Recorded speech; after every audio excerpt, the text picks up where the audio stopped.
அது மக்கள் மாற்றம் வேண்டும் அப்படின்னு சொல்லிட்டு வாக்களிச்சிருக்காங்க. இப்போ வந்ததுக்கப்புறம் முதல் மாற்றம் நமக்கு தெரியுது. இதை வழக்கமா மோடி தான் பண்ணுவார். பிஜேபி பண்ணும், ஆர்எஸ்எஸ் பண்ணும். அவங்களுக்கு எதிரான குரல நசுக்கும். அதுக்காக பல கோடிகள் கூட செலவாகும். இப்போ பெகாசஸ் மாரி அந்த மாதிரியான சாஃப்ட்வேரை கூட வச்சு பல கோடிகள செலவு பண்ணோம். அப்போ சித்திக் கப்பானுக்கு உத்தரப்பிரதேசல என்ன நடந்ததுன்னு தெரியும். மாதக்கணக்கில் அவர் சிறையில் இருக்க வேண்டிய நிலைமை வந்துருச்சு. வெறுமனே அவங்களுடைய அநீதிகளை கவர் பண்ணதுக்காகவே இதெல்லாம் பண்ணாங்க. அவங்களுக்காக எதிராக பேசினதுக்காக ஆனந்த் தெல்டும்டே சிறைக்கு போனார். அவங்களுக்கு எதிராக பேசினதுனால கல்புர்கி மாதிரியே கௌரி லங்கேஷ் மாதிரி கொலையும் கூட செய்யப்பட்டார்கள். விடியல் தொலைக்காட்சி நேயர்களுக்கு வணக்கம். தொடர்ச்சியாக அரசுக்கு எதிராக கருத்து பேசிக் கொண்டிருக்கக்கூடிய சேனல்கள் பிளாக் அவுட் செய்யப்படுகிறது, யூடியூபர்கள் கைது செய்யப்படுகிறார்கள் என்ற தகவல்கள் வந்து கொண்டிருக்கிறது. 30 நாட்கள் தான் ஆகிறது அரசு பதவியேற்று. அதற்குள்ள இப்படியான ஒரு போக்கு என்பது பெரிய விமர்சனங்களுக்கு உட்படுத்தப்படுகிறது. அது குறித்து நம்மோடு பேசுவதற்காக நவீன மனிதர்கள் இயக்கத்தின் ஒருங்கிணைப்பாளரும் சமூக செயற்பாட்டருமான தோழர் பாரதி சுப்பராயன் அவர்களை சந்திக்கிறோம். வணக்கம் தோழர். வணக்கம் தோழர். தோழர், இப்ப வந்து மாரிதாஸ் கைது செஞ்சிருக்காங்க, முக்தரை கைது பண்ணியிருக்காங்க, திருச்சி சூர்யாவை கைது பண்ணியிருக்காங்க. அது மட்டும் இல்லாம பாலிமர் தொலைக்காட்சி, தமிழ் ஜனம், நியூஸ் 24x7 இது போன்ற சேனல்கள் வந்து அரசு கேபிள்கள்ல வரலன்னு ஒரு விமர்சனம் வருது. இதெல்லாம் வந்து கருத்து சுதந்திரத்துக்கு எதிராக இந்த புதிய அரசு வந்து பலமா வேலை செஞ்சுக்கிட்டு இருக்கு, கருத்துக்களை பேசக்கூடாதுங்கிறது தடுக்கிறதுக்கான வேலைகள் செஞ்சுக்கிட்டு இருக்குன்ட்டு பல்வேறு எதிர்கட்சிகளும் சமூக ஆர்வலர்களும் குற்றச்சாட்டுறாங்க. நீங்க என்ன எப்படி தொடர் பாக்குறீங்க? அது மக்கள் மாற்றம் வேண்டும் அப்படின்னு சொல்லிட்டு வாக்களிச்சிருக்காங்க. இப்போ வந்ததுக்கப்புறம் முதல் மாற்றம் நமக்கு தெரியுது. அதாவது பியூர் ஃபாசிசத்துக்கு பக்கம் அவர் போகிறார். அவர் பேசும்போது ஃபாசிசம் பாயாசம் நல்லா கிண்டல் பண்ணிக்கிட்டு இருந்தார். ஆனால் அவர் ஆட்சி அமைச்சோன்னே அவர் ஃபாசிசத்தோட பாதையை தான் பின்பற்றாருன்னு பார்க்கணும்.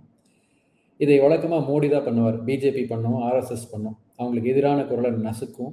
அதுக்காக பல கோடிகள் கூட செலவாகணும். இப்போ பெகாசஸ் மாதிரி அந்த மாதிரியான சாஃப்ட்வேரை கூட வச்சு பல கோடிகளை செலவு பண்ணோம். இப்போ ஆனந்த் டெல்டும்டேக்கு அவருக்கே தெரியாமல் அவரோட ஃபோனுக்குள்ளார அவரை கைது செய்யக்கூடிய ஆதாரங்களை புகுத்தி அவரை கைது செஞ்சு சிறையில் அடைச்சதெல்லாம் பண்ணாங்க. அப்போ சித்திக் கப்பானுக்கு உத்தரப்பிரதேசில் என்ன நடந்ததுன்னு தெரியும்.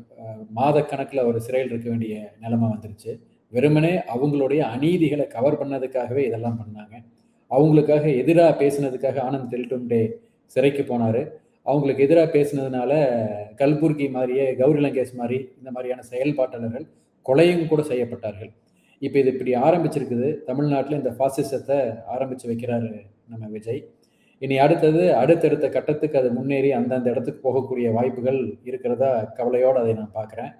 இதை முளையிலேயே கிள்ளி எறிய வேண்டிய காலம் இருக்குது. இங்கே இருக்கிற நடுநிலையாளர்கள், இடது சிந்தனையாளர்கள், இந்த மாதிரியான ஆட்கள் அரசுக்கு அழுத்தம் கொடுத்து இந்த மாதிரியான வேலைகளை அவங்க செய்யறதுலேருந்து தடுக்கணும் அப்படிங்கிறது தான் என்னுடைய பார்வை. இதில் முதல்ல தாவேக சார்புள்ள நிர்வாகிகள்கிட்ட கேட்கும்போது என்ன சொல்றாங்க, நான் ஏற்கனவே நடந்துகிட்டு தானே இருந்துச்சு, சவுக்கு சங்கரை கைது பண்ணலையா, பல்வேறு யூடியூபர்களை கைது பண்ணலையா, இதெல்லாம் முந்தைய ஆட்சிகள்லையும் நடந்துச்சுன்னு ஒரு விமர்சனமா வைக்கிறாங்க. முந்தைய ஆட்சிகள் மீதான விமர்சனம் இது வழக்கமான ஒரு செயல் தாங்கிற மாதிரியான ஒரு சப்பக்கட்டு கட்டுவதற போக்கு இருக்கு.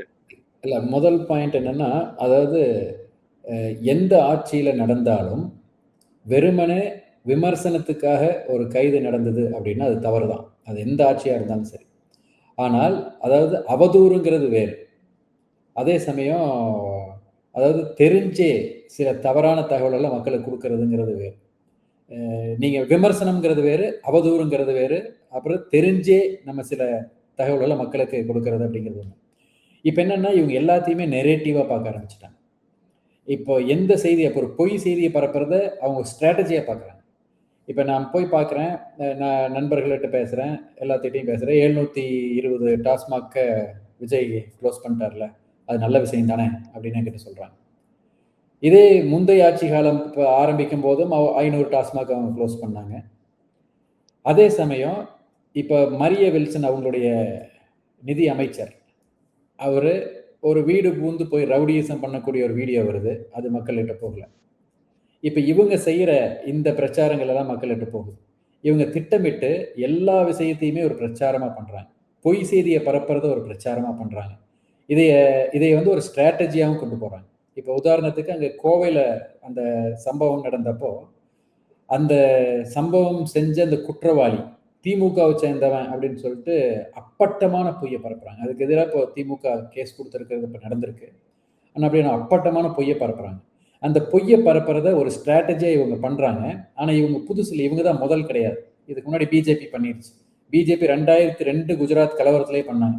குஜராத் கலவரத்துல அந்த கோத்ரா ரயில் எரிப்பு சம்பவம் நடந்த உடனேயே அப்போ இந்த மாதிரியான சோசியல் மீடியா அவ்வளோ உச்சத்தில் இல்லாத போது கூட அவங்க பொய்யை பரப்புனாங்க. அதாவது நிறைய இஸ்லாமியர்கள் இந்து பெண்களை வன்புணர்வு செஞ்சுட்டாங்க, இந்த இடத்துல வந்து கொளுத்திட்டாங்க, அந்த இடத்துல கொலை செஞ்சுட்டாங்க, இந்த மாதிரியான பல்வேறு பொய் தகவல்களை திட்டமிட்டே அவங்க பரப்பி இந்து மக்கள் மத்தியில் ஒரு கோபத்தை உண்டு பண்ணாங்க. அந்த கோபத்தை உண்டு பண்ணுறத அப்போ மோடி அவர்களும் அனுமதிச்சாங்க. இப்போ அதே மாதிரி அந்த பொய் செய்திகளை பரப்புறத ஒரு ஸ்ட்ராட்டஜியா இப்போ விஜய் கையில் எடுத்திருக்கிறது ஒரு கவலைக்குரிய விஷயமா தான் இங்கே இருக்கு. அதை பண்ணிட்டு இருக்காங்க. இது நிறுத்தப்படணும். இந்த பொய் செய்திகளாலேயே அவங்க ஆட்சிக்கு வந்தது நடந்துச்சு. இப்போ விஜய் ஆட்சிக்கு வந்து பொய் செய்திகளால தான் வந்தார். அவர் சொன்ன பொய்யத்தை இப்போ போய் நிதி ஆயோக் கூட்டத்தில் நின்றுட்டு எதெல்லாம் திமுக பண்ணலைன்னு சொன்னாரோ அதெல்லாம் பண்ணினாங்கன்னு சொல்லிட்டு அங்கே ஒப்புதல் வாக்குமூலம் இப்போ கொடுத்துருக்காரு. ஆனால் இதுக்கெல்லாம் எதிரான பொய்யத்தான் அவர் பிரச்சாரத்தில் பேசிக்கிட்டு இருந்தார். அதனால இப்போ விஜய் அவர்கள் பொய்யை பரப்புறத ஒரு ஸ்ட்ராட்டஜியை எடுத்துட்டு இருக்காரு. மோடியின் அடியை பின்பற்றி இது தமிழ்நாட்டுக்கு நல்லதல்ல. இதை எதிர்கட்சிகளும் கண்டுணர்ந்து இதுக்கு எதிரான ஸ்ட்ராட்டஜி போட்டு இதை முறியடிக்கணும், உடைக்கணும். ஏன்னா ஒரு பொய்யை சொல்றாங்க. இப்போ இதை அவங்களோட ஆட்களை என்கிட்ட சொன்னாங்க. உத்தரப்பிரதேசத்தில் பார்க்கும்போது இப்போ 10 இஸ்லாமியர்கள் சேர்ந்து 3 இந்து பெண்களை வன்முணர்வு செஞ்சுட்டாங்கன்னு ஒரு பொய்யை அவங்க வாட்ஸ்அப்பில் பரப்புவாங்க.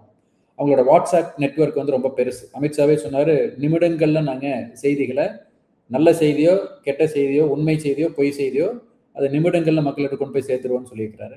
இப்போ அந்த மாதிரியான சேனல், வாட்ஸ்அப் சேனல்ல அவங்க கொண்டு போய் சேர்த்திடுறாங்க. அதுக்கப்புறம் ஒரு 10 நாள் கழிச்சு காவல்துறை வந்து இது பொய் செய்தின்னு வெளியிடும். அது அந்த போய் சேர்ந்ததுல ஒரு 1% பேருக்கு கூட அது போய் சேராது. அது அந்த செய்தி எதுக்காக உருவாக்கப்பட்டதோ அதனோட நோக்கத்தை அது நிறைவேற்றிடும். அது பொய் செய்தியா இருக்கும்போது, ஆனால் அதுக்கு எதிரான செய்தி போய் சேராது. இதே மாதிரியான வேலைகள் தான் இங்கே நடந்துட்டு இருக்குது. இதையே எதிர்கட்சி, அதாவது இப்ப இருக்கிற திமுக போன்ற மற்ற கட்சிகள் வந்து இதை உடைக்கணும்.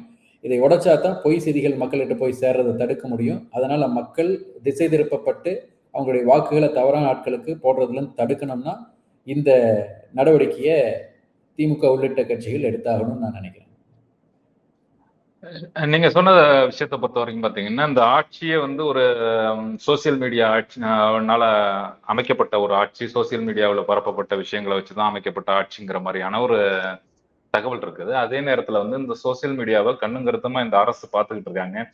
தனக்கு எதிராக செய்திகளை பேசக்கூடியவர்கள், இவர்கள் சொல்லக்கூடிய பொய்களை வந்து ஆணித்தரமாக விளக்கக்கூடியவர்களை வந்து ஒடுக்குவதற்கான வேலைகளையும் மறைமுகமாக செய்துகிட்டு இருக்காங்க. இது வந்து நேரடி கைதுகள் மட்டுமல்லாமல் பல்வேறு வழிகள்ல வந்து இதுக்கு வேலை செஞ்சுட்டு இருக்காங்க, பிளாக் அவுட் பண்றதுக்கான வேலைகளை செஞ்சுட்டு இருக்காங்க. இந்த மாதிரி தகவல் வருது. இப்படியே இந்த போக்கு போனுச்சுன்னா என்ன ஆகும்? அது முதல்ல ஏன் அப்படி பண்றாங்க அப்படின்னு நம்ம பார்க்கணும். இப்போ ஒவ்வொருத்தருக்கும் ஒவ்வொரு ஸ்ட்ராட்டஜி இருக்கும். இப்ப திமுக எதைய முன் வச்சு வருது, இல்ல கம்யூனிஸ்டுகள் எதைய முன் வச்சு வராங்க. இப்ப கம்யூனிஸ்டுகள் தன்னுடைய கொள்கைகளை முன் வச்சு வராங்க. இப்ப திமுகவும் தன்னோட கொள்கைகளை முன்வைக்க, திராவிட சித்தாந்தத்தை முன்வைக்குது, அவங்க கம்யூனிஸ்ட் சித்தாந்தத்தை முன்வைக்கிறாங்க. இதை வச்சு வராங்க. இப்ப விடுதலை சிறுத்தைகள் பார்த்தோம்னா அம்பேத்கரியத்தை முன் வைப்பாங்க. இவங்க முன் வச்சு இது வராங்க. இப்ப விஜய்க்கு என்ன இருக்கு? விஜய்க்கு பிம்பம் தான் இருக்கு. அப்ப அந்த பிம்பம் காப்பாற்றப்பட வேண்டியதா இருக்குது. அந்த பிம்பத்துக்கு ஏதாவது சேதாரம் வரும் அப்படின்னு தெரிஞ்சுன்னா உடனடியாக அவங்க நடவடிக்கை எடுக்கிறாங்க. ஏன்னா அந்த பிம்பம் உடைக்கப்பட்டுருச்சுன்னா அவங்களுக்கு வெற்றி போயிடும். இப்ப விஜய் ஏன் பேட்டி கொடுக்க மாட்டேங்கிறார்? அவர் பேட்டி கொடுத்தாருன்னா அவர் மேல ஏற்றப்பட்ட பிம்பம் உடைஞ்சிடும். அந்த பிம்பம் உடைஞ்சிருச்சுன்னா அதுக்கப்புறம் அது திருப்பி கட்டமைக்க முடியாது, அது டெட் ஆயிடும். அதனால அந்த பிம்பத்தை காப்பாத்துறதுக்காக தான் சோசியல் மீடியால அந்த பிம்பத்தை சாய்க்கக்கூடிய எந்த செய்திகள் வந்தாலும் உடனடியா நடவடிக்கை எடுக்கிறாங்க. அதுபோக இவங்க சோசியல் மீடியா மூலமா மட்டுமே மேல வந்திருக்காங்க. இப்ப விஜய் எப்படி ஜெயிச்சாரு? இங்க வந்து தமிழ்நாட்டில் ஒரு ஸ்பேஸ் இருந்தது. அதாவது எடப்பாடி பழனிசாமி அவர்கள் அதிமுக தலைமை ஏற்றதுக்கு அப்புறம் பிஜேபிக்கு அடிமையாவே மாறிட்டார். ஒரு ஆளுமையை அவர் காட்டல. அவர் ஆளுமையை காட்டல அப்படிங்கும்போது அந்த அதிமுகங்கிறது வீக் ஆகுது. வீக் ஆனோன்னு அங்க ஒரு ஸ்பேஸ் கிரியேட் ஆகுது. அப்ப அந்த ஸ்பேஸ் கிரியேட் ஆகும்போது அந்த ஸ்பேஸை ஃபில் பண்ணலாங்கிற இடத்துல தான் விஜய் வர்றாரு. அப்ப ஸ்பேஸ் கிரியேட் ஆகுது, விஜய் வராரு. விஜய் ஒரு நெரேட்டிவ் செட் பண்றாரு, திமுக விசஸ் டிவிகேன்ட்டு. அதுக்கப்புறம் உங்களோட மார்க்கெட்டிங் டூல்ஸை வந்து ரொம்ப ஷார்பன் பண்ணி மாடர்னைஸ் பண்ணி அதன் மூலமா இந்த ப்ராடக்டை மக்கள் மத்தியில் உழவு விடுறாங்க. குறிப்பாக சோசியல் மீடியாவில் உழவ விடுறாங்க. அவங்க எல்லாத்தையும் திட்டமிட்டு பக்காவாக பண்ணுறாங்க. யங்ஸ்டர்ஸை ஃபர்ஸ்ட் அட்ராக்ட் பண்ணிட்டாங்க. நடுத்தர வயதினரை இன்ஸ்டாகிராம் மூலமாக அட்ராக்ட் பண்ணுறாங்க. இன்ஸ்டாகிராமில் ஆயிரக்கணக்கான ஷார்ட் வீடியோஸ் 30 to 90 செகண்ட் வீடியோஸை விட்டு அட்ராக்ட் பண்ணுறாங்க. அவங்க அதில் விழுந்ததுக்கு அப்புறமா கடைசியாக மிச்சம் இருக்கிறது இன்ஸ்டால் இருக்காதவங்க 60 வயதுக்கு மேற்பட்டவங்க. 60 வயதுக்கு மேற்பட்டவங்க இன்ஸ்டால் இல்லை. அவங்களை எப்படி கவர் பண்ணுறதுன்னு தெரியல. அப்போ யோசிக்கிறாங்க, அவங்க ரொம்ப ஸ்மார்ட்டாக யோசிச்சு தான் குழந்தைங்களை விட்டு பேச வைக்கிறாங்க. அவங்களுக்கு ஓட்டு போடுவேன் குட்டி நண்பா நண்பீஸ்ன்னு சொல்லிட்டு கடைசியில் அவர் பேசி விட்டதில் அந்த குழந்தைங்கள்லாம் போய் அடம் பிடிச்சி போய் பெரியவங்க கிட்ட பேசணுன்னு எப்பவுமே தாத்தா பேரன் பேத்திக்கு ஒரு அந்யோன்யமான அன்பு இருக்கும். ஸோ அந்த அன்பை பயன்படுத்தி அங்கே ஓட்டு போட வச்சாங்க. இந்த அளவுக்கு ரொம்ப துல்லியமாக சோசியல் மீடியாவை பயன்படுத்துகிறாங்க. அப்போ இந்த சோசியல் மீடியாவில் தன்னுடைய ஆதிக்கத்தை விட்டுறக்கூடாது அப்படிங்கிறது அவங்களுக்கு ரொம்ப தெளிவாக இருப்பாங்க. அதுவும் விஜயோட பிம்பம் உடஞ்சிடக்கூடாதுங்கிறதுல ரொம்ப தெளிவாக இருப்பாங்க. அதனால தான் சோசியல் மீடியாவில் எது நடந்தாலும் உடனடியாக நடவடிக்கை எடுக்கிறாங்க. இதை தான் மோடியும் பண்ணார். மோடிக்கும் இதே ஸ்ட்ராட்டஜி தான். மோடியும் இதே ஸ்ட்ராட்டஜி பண்ணாங்க. பட் என்ன, மோடியோட அடுத்த வெர்ஷன் இது. அவ்வளோதான். மோடிக்கு பண்ண ஸ்ட்ராட்டஜியோட அடுத்த வெர்ஷன் வந்து பண்ணிக்கிறாங்க. அவ்வளோதான் வித்தியாசம். தவிர மற்றபடி எல்லாமே சேம். இந்தியா முழுக்கவே வந்து அரசியல் வந்து முழுக்க முழுக்க சோசியல் மீடியாவை நம்பி நகர ஆரம்பிச்சிருச்சுங்கிற மாதிரியான ஒரு தன்மை இருக்கு. அதாவது சிஸ்டமேட்டிக்கா வந்து ஒரு விஷயத்த சோசியல் மீடியாவில் பரப்புறதுக்கான ஒரு ஸ்ட்ராட்டஜி வந்து ஒரு அல்காரிதத்தை வந்து உருவாக்கிட்டு இருக்காங்க. அது மோடியாக இருக்கட்டும், இங்க இருக்கக்கூடிய தாவேக்காவா இருக்கட்டும்ங்கிற மாதிரியான ஒரு தகவல்கள் வந்து இருக்கு. வருங்காலத்துல இந்த சோசியல் மீடியா சொல்றதுதான் உண்மைங்கிற மாதிரியான ஒரு நிலை உருவானுச்சுன்னா நம்ம என்ன பண்ண போறோம்? இது நீங்கள் நல்ல கேள்வி. இது ஆக்சுவலாக நம்ம இன்னைக்கு காலையில் கூட நான் ஒருத்தர் கூட பேசிகிட்டு இருக்கும்போது இந்த ஸ்ட்ராட்டஜிஸ்ட் அப்படின்னு சொல்லிட்டு இப்போ வச்சுக்கிறாங்க. ஸ்ட்ராட்டஜிஸ்ட் எல்லாம் கலைஞர் வச்சுருந்தாரா, காமராஜர் வச்சுருந்தாரா, அவங்களாம் ஜெயிக்கலையா அப்படின்னு சொல்லி கேட்டாங்க. என்னை பொறுத்த வரைக்கும் அப்படி நம்ம யோசிக்க வேண்டியதில்லை. இப்போ ஒவ்வொன்றும் நவீனமாகும். இப்போ நம்ம முதல்ல மாட்டு வண்டியில் போயிட்டு இருந்தோம். அதுக்கு அடுத்தது சைக்கிள், பைக்கு, ஸ்கூட்டர், காருன்னு இப்போ நவீனமாகிக்கிட்டே இருக்கு. அந்த காலத்தில் அவங்க போகலையா, அந்த காலத்தில் மாட்டு வண்டியில் போகலையா அப்படின்னு நம்ம கேட்க முடியாது. இன்னைக்கு நவீனமான நவீனத்தை நம்ம பயன்படுத்த வேண்டிய சூழலில் நம்ம இருக்கோம். நவீனத்தை பயன்படுத்தி தான் ஆகணும். நவீனத்தை நம்ம ஏற்றுக்கணும். இது வந்து ஸ்ட்ராட்டஜி. அதே மாதிரி நீங்கள் சொல்கிற சோசியல் மீடியா அப்படிங்கிறது டூல், கருவி. அந்த கருவியும் நவீனமாகிட்டே இருக்குது. அப்போ நவீனமாகும் போது அதை நம்ம பயன்படுத்தணும். அதை நம்ம பயன்படுத்தலை அப்படின்னா நம்ம பின்தங்கிடுவோம் இந்த போட்டிகரமான உலகத்தில். அதை யார் முதல்ல பயன்படுத்துகிறாங்களோ அவங்க வெற்றி அடைகிறாங்க. இதில் ரொம்ப முரண் என்னன்னா, எது தன்னுடைய சித்தாந்த ரீதியாக பிற்போக்குத்தனமாக இருக்குதோ அந்த கட்சி தான் இந்த நவீனத்தையும் டெக்னாலஜியையும் பயன்படுத்துறது முன்னோடியாக இருக்குது. இப்போ இந்தியாவில் பிஜேபி வந்து சித்தாந்த ரீதியாக பிற்போக்கு. அவங்க பார்த்தீங்கன்னா அவங்க பேசுகிறதெல்லாம் கேட்டிங்கன்னா அன்னைக்கே நாங்கள் விமானம் கண்டுபிடிச்சிட்டோம், அன்னைக்கே நாங்கள் பிளாஸ்டிக் சர்ஜரி இந்த மாதிரி பிற்போக்குத்தனமாக பேசிக்கிட்டு இருப்பாங்க. ஆனால் அதே சமயம் இந்த இணையதளத்தை பயன்படுத்துறதாகட்டும், இல்லை ட்விட்டர், ஃபேஸ்புக் மாதிரியான விஷயங்களை வாட்ஸ்அப் மாதிரியான விஷயங்களை பயன்படுத்துறதாகட்டும், இது எல்லாத்தையும் அவங்க முன்னாடியாக இருப்பாங்க. அது மாதிரி அவங்க முன்னோடியாக இருக்கும்போது நம்ம அதை பற்றி கண்டுக்காமையே விட்டுட்டோம்னா நம்ம பின்னாடி போயிடுவோம். அந்த காலத்தில் இது எல்லாமே மக்களை ரீச் பண்ணுறக்குரிய ஒரு கருவி தான். மக்களை எந்த வகையில் ரீச் பண்ணுறோமோ அந்த வகையில் ரீச் பண்ணி தான் ஆகும். அந்த காலத்தில் தெருமுனை கூட்டம் போட்டோம், டீ கடையில் உட்காந்தோம், அங்கே மக்களை ரீச் பண்ணோம். இப்போ யாரும் தெருமுனைக்கெல்லாம் வரதில்லை. இப்போ எல்லாரும் ஃபோனில் உட்காந்துட்டு இருக்கான். அப்போ அங்கே போகணும், நம்ம அங்கே போய் தான் அவனை ரீச் பண்ண வேண்டியிருக்கும். அதனால சோசியல் மீடியா அப்படி வளருது அப்படிங்கிறத நம்ம குற்றம் சொல்ல வேண்டியதில்லை. அதை நம்ம எப்படி பயன்படுத்துறது அப்படிங்கிறதையும் அதில் அவங்கள விட நம்ம வல்லுநர் ஆகணும் அப்படிங்கிற முனைப்போட நம்ம அதில் இறங்குறது தான் சரியான ஸ்ட்ராட்டஜியாக இருக்குங்கிறது என்னோட கருத்து.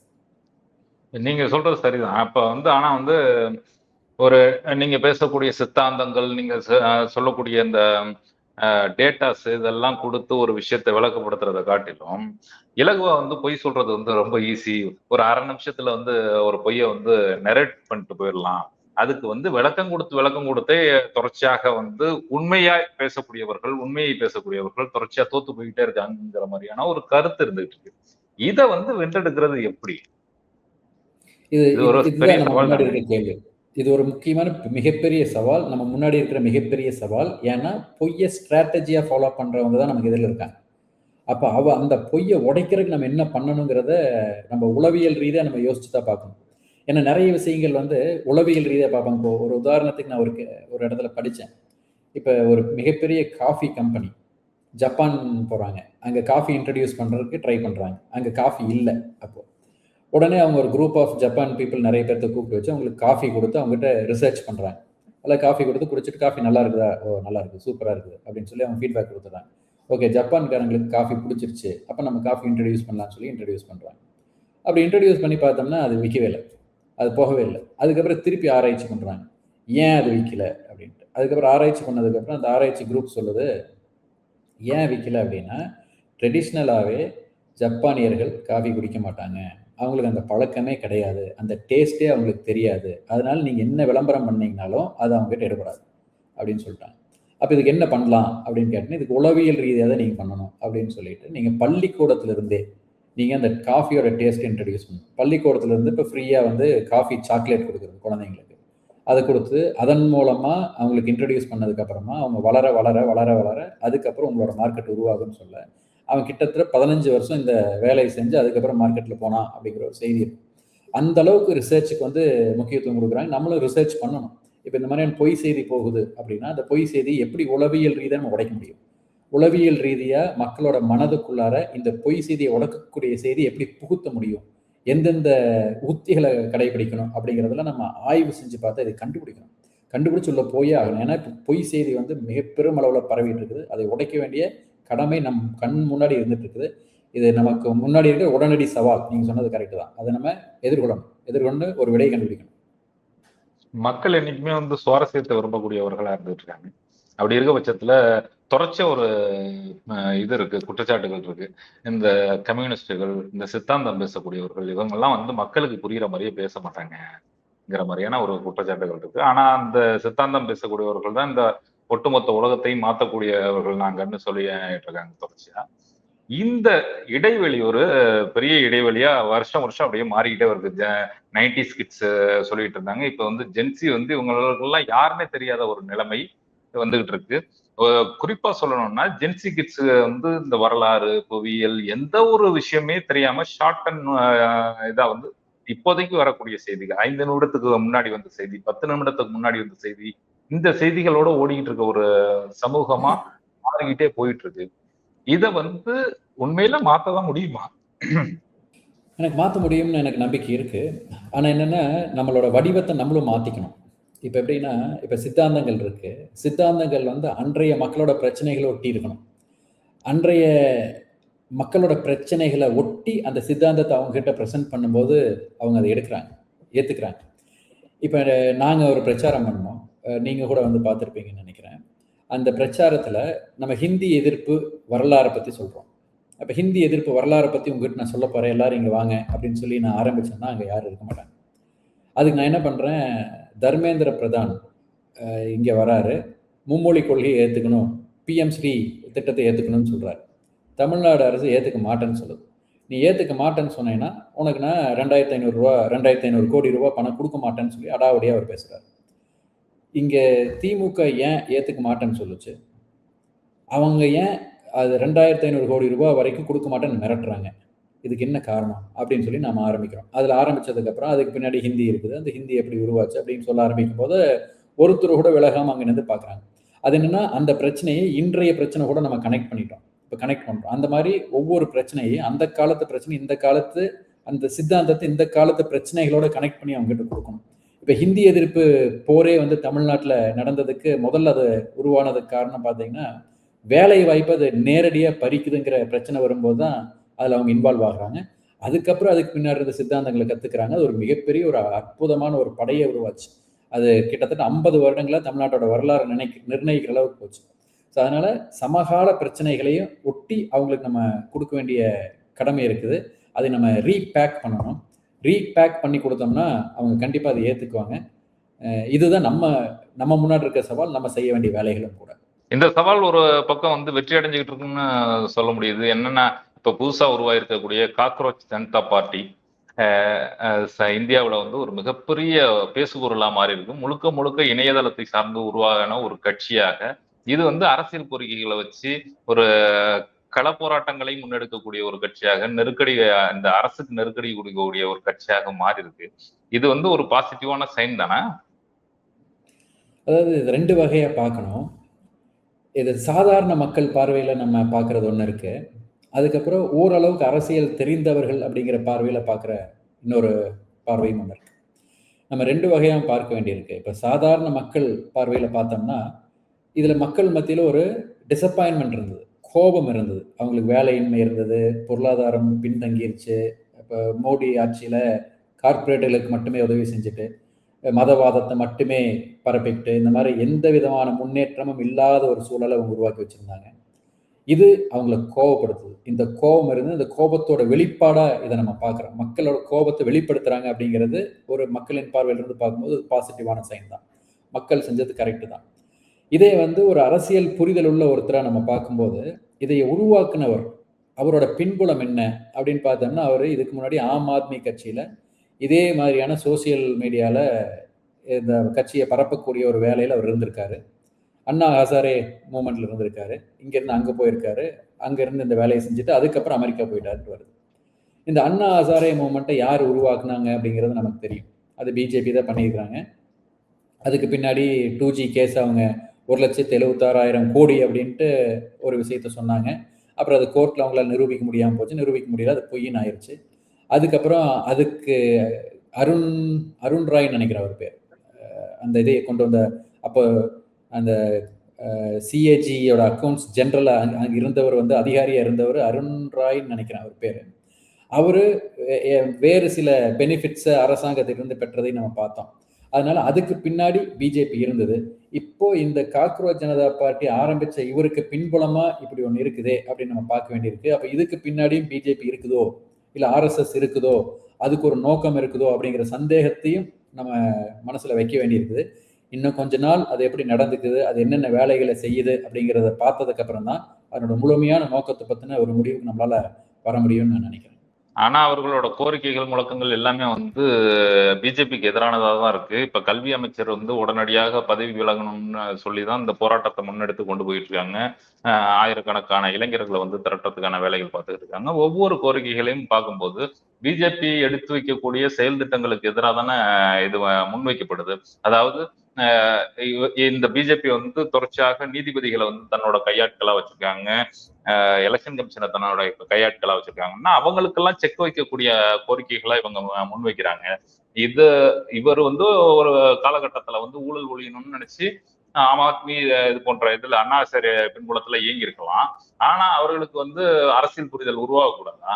இல்ல, அதாவது நீங்க சொன்னீங்க பிஜேபி செய்யறதுக்கு எதிராக தான் இருக்குது அப்படின்னு சொன்னீங்க. இப்ப நீதிபதிகள் நியமனத்துல இருந்து இப்ப எலெக்ஷன் கமிஷனர் நியமனத்துல இருந்து இது எல்லாமே பிஜேபி செஞ்சது தானே, அதுக்கு எதிராக தானே இவங்க பேசுறாங்கன்னு நீங்க கேட்டீங்க. கரெக்டான கேள்வி கேட்டீங்க. ஆனா அது பிஜேபி செஞ்சாங்கன்னு நம்ம சொல்லக்கூடாது, மோடி செஞ்சாங்கன்னு சொல்லலாம் இல்லையா, மோடி அமித்ஷா செஞ்சாங்கன்னு சொல்லலாம் இல்லைங்களா. அது ஏன் அப்படி பிரிக்கிறேன்னா, இப்ப ஆர்எஸ்எஸ்க்கும் மோடி அமித்ஷா குரூப்புக்கும் ஒரு பனிப்போர் ஓடிட்டு இருக்கிற மாதிரியான ஒரு செய்திகள் வந்தது நிறைய, நம்ம எல்லாத்துமே படிச்சுட்டு இருந்தோம். இப்போ ஒருவேளை அந்த பனிப்போருக்காக மோடி அமித்ஷாவோட பாப்புலாரிட்டி இறக்குறதுக்காக இது ஆர்எஸ்எஸோட திட்டமாக கூட இருக்கலாம் அப்படிங்கிற ஒரு சிந்தனையும் நமக்கு வரதை தவிர்க்க முடியல இல்லைங்களா. ஸோ அந்த வகையிலையும் பார்க்கணுங்கிறது தான் என்னோட பார்வை. சரி தொடர், இந்த காக்ரோச் ஜனதா பார்ட்டி இதோட வளர்ச்சி இதோட செயல்பாடுகள் குறித்து விரிவா பின்னாடி பேசுவோம். இப்ப இந்த ஏற்கனவே இவங்க யூடியூபர்ஸ் மேல எடுத்த நடவடிக்கையில இவரை கைது பண்ணாங்க, மாரிதாஸை கைது பண்ணாங்க. இந்த மாரிதாஸை கைது பண்ணி நேரடியா கோர்ட்ல கொண்டு போய் சப்மிட் பண்ணும்போது அவருக்கு உடனடியா பெயில் கொடுத்து அனுப்புறாங்க. இது வேற எந்த யூடியூபர்ஸ்க்கும் போன ஆட்சி காலத்திலேயே இங்க எப்பயுமே நடந்தது கிடையாது. இங்க ஒரு ப்ரிவிலேஜ் இருக்கு ஒரு பரப்புரை நடக்குது, எதிரான சர்ச்சைகள்லாம் உருவாகுது. இல்லை, இது எல்லாமே ஒரு சில செட்டில்மெண்ட் ஆகணும், அப்பதான் ஒரு முடிவுக்கு வர முடியும். இப்போ விஜய் ஒரு விஷயம் தெளிவா இருக்குது. விஜய் பிஜேபியை கடுமையை எதிர்க்க மாட்டேங்கிறார், விமர்சனம் பண்ண மாட்டேங்கிறார் அப்படிங்கிறதுல நம்ம தெளிவாக இருக்கிறோம். அது நல்லா தெரியுது, அப்பட்டமாக தெரியுது. அதை தாண்டி பேக் ஸ்க்ரீனில் யார் இருக்காங்க, அவரை ப்ரொஜெக்ட் பண்ணது எப்படி, இந்தந்த நபரா அப்படிங்கிற அளவுக்கு துல்லியமான தகவல்கள் நமக்கு இல்லை. ஆனால் இப்போ வெளிப்படையாக பார்க்கும்போது இவர் அங்கே ஆதரவு. அதுபோக இன்னொன்று என்னென்னா, பெரியார் தான் சொல்லுவார், இப்போ பார்ப்பனர்கள் அவங்களுடைய திட்டங்கள் ரொம்ப ஷார்ப்பாக பண்ணுவாங்க, அது எல்லாத்தையும் நம்ம அதுக்கு பின்னாடி இருக்க சூழ்ச்சியை உடனடியாக நம்மளால கண்டுபிடிக்க முடியாமல் போயிடலாம்.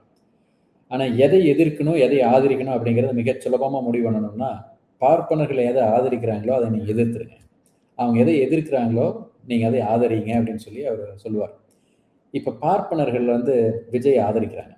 நீங்கள் தினமலர் பத்திரிகை எடுத்து பார்க்கலாம், இல்லை தினமலர் அப்பட்டமான பார்ப்பன ஆதரவு ஏடாக இருக்கிறாங்க. அவங்க விஜயை பில்டப் கொடுக்குற அளவுக்கு ஆதரிக்கிறாங்க. அதே போல் பார்ப்பன லாபி அவங்க விஜய் ஆட்சிக்கு வந்தோம்னா ரொம்ப சந்தோஷமாக செய்திகள் வெளியிட்டாங்க. இப்போ விஜயோட ஆட்சி அதிகாரத்துலேயும் 2 பார்ப்பன மந்திரிகள் இருக்காங்க. அப்போ இது எல்லாத்தையும் வச்சு பார்க்கும்போது பார்ப்பனர்கள் ஆதிக்கக்கூடிய ஒரு இடத்துல ஆதரிக்கக்கூடிய இடத்துல விஜய் இருக்காரு. அப்போ அதை பிஜேபி ஆதரவோ ஆர்எஸ்எஸ் ஆதரவோ நம்ம பார்க்க வேண்டியிருக்கு. அப்போ இது நடந்துருக்கு. அது போக இப்போ நீங்கள் சொன்ன மாதிரியான மாரிதாஸை அரெஸ்ட்டும் பண்ணுறாங்க, உடனே வெளியிடுறாங்க. இதுக்கு பின்னாடி ஏதாவது ஸ்ட்ராட்டஜி இருக்குதா? இது எல்லாத்தையுமே நம்ம கொஞ்சம் ஆய்வு செஞ்சு பார்க்க வேண்டியிருக்கு. அது கொஞ்சம் டைம் தேவைப்படும். இப்போதைக்கு இவங்க இப்படி இருக்காங்க அப்படிங்கிற அளவில் நம்ம வச்சுக்கலாம். அவங்க என்னென்ன நடவடிக்கைகள் எடுக்கிறாங்க, என்னென்ன நடந்துகிட்டு இருக்குது, ஒவ்வொரு செயலுக்கும் பின்னாடி இருக்கிற நோக்கம், இதெல்லாம் இன்னும் கொஞ்ச நாள் போக போக நம்ம தெரிஞ்சுக்கலாம். சரி தோழர், இந்த புதிய அரசு 30 நாள் தான் ஆயிருக்கு. இந்த நேரத்திலேயே ஊடகங்கள் மீதான ஒரு அடக்குமுறையை தொடங்கியிருக்காங்கிற மாதிரியான சர்ச்சைகள் எழும்பிட்டு இருக்கு. இது குறித்தெல்லாம் விரிவாக பேசினோம். தொடர்ச்சியாக இந்த அரசு செயல்பாடுகள், அது செய்யக்கூடிய வேலைகளை குறித்து தொடர்ச்சியாக கண்காணிப்போம். அது குறித்து விரிவாக பேசுவோம். நன்றி தோழர். நன்றி தோழர். நன்றி.